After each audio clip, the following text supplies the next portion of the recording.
In this video, I'm going to show you how you can set up an account on TunnelBear VPN. So if you are on official TunnelBear VPN or you have just downloaded the TunnelBear VPN program on your computer, it's time to start, and that begins with creating an account.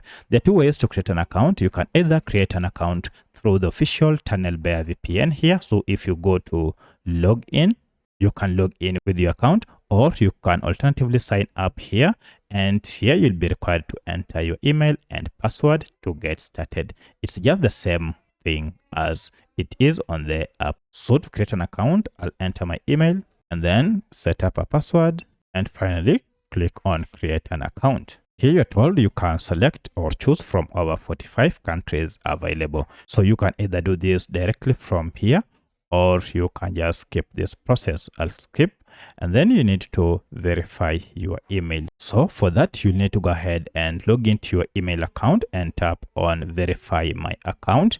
And once you have tapped on it, let me just show you. So here is the email to verify my account. I'll click on verify, and once I've clicked on verify, now I can go ahead and tap on verify here to confirm that indeed I have verified my email.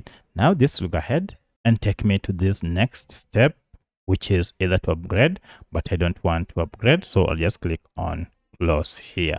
Now from here, you can now start using your TunnelBear VPN. So that's how you can set up account on TunnelBear VPN. If you have any other question, kindly let me know in the comment section. Otherwise, thanks for watching, and let's meet in the next video.